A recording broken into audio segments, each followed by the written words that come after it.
في قناتنا الأعزاء، أهلا ومرحبا بكم في هذا الفيديو التقني الجديد. في هذا الفيديو سأريكم كيف تقومون بإصلاح قرص صلب لا يظهر عند وصله بالحاسوب. الأسباب قد تكون مختلفة. الطريقة التي سأريك تصلح للقرص الصلب الذي لا يظهر بالمرة، فمثلا أنا ربطت قرصي الصلب الخارجي بالحاسوب ولا يظهر. وكذلك هذه الطريقة التي سأريكم تصلح كذلك عندما تظهر لك الشارة أو الرسالة التي تطلب منك عمل فورمات للحاسوب. ففي كلتا الحالتين أو لكلتا الحالتين هذه الطريقة تصلح. أولا ما سنقوم به، سنقوم بالذهاب إلى مكان البحث في ويندوز، ثم نكتب Format Disk. هنا Create and Format Hard Disk Partition بمعنى صناعة وفرمطة أجزاء القرص الصلب أو Partitions. نضغط عليها لكي تفتح. في غالب الأحيان ستجدون هذه الابليكيشن، سنضغط من أجل فتحها. ستجدونها في حواسيبكم فهي من ويندوز. الشيء الثاني سنقوم بتحديد القرص الصلب. مثلا أنا القرص السي وهو الخاص ببرنامج ويندوز وهو الذي يظهر أولا، يظهر بالرقم 0. كما تلاحظون 465 جيجا، هنا 465 جيجا. إذا ليس هذا القرص المطلوب.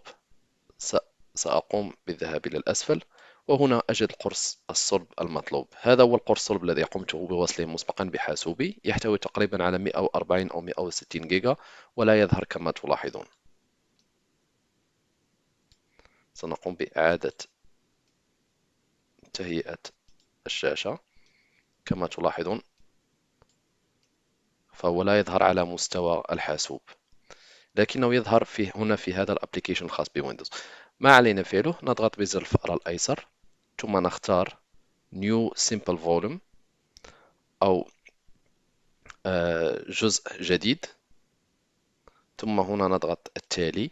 نترك هذه الإعدادات كما هي، نضغط التالي ثم التالي ثم التالي ثم نضغط إنهاء. سيقوم ويندوز بعمل فرمطة. ستظهر هاد RAW لبضع ثواني ثم ستختفي. كما تلاحظون فالقرص الصلب قد ظهر هنا وهو جاهز.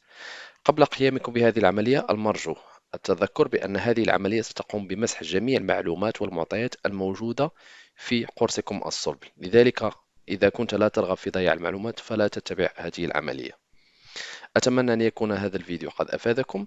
إذا كنتم لازلتم تعانون من أي مشكلة مع حاسوبكم فبإمكانكم وضع كومنت أو تعليق أو مراسلتنا لمساعدتكم. إذا كنتم ترغبون في تشجيعنا على إنتاج المزيد من الفيديوهات فما عليكم إلا الضغط بزر الاشتراك وزر الإعجاب. شكرا لكم على حسن المتابعة وإلى لقاء قادم بإذن الله.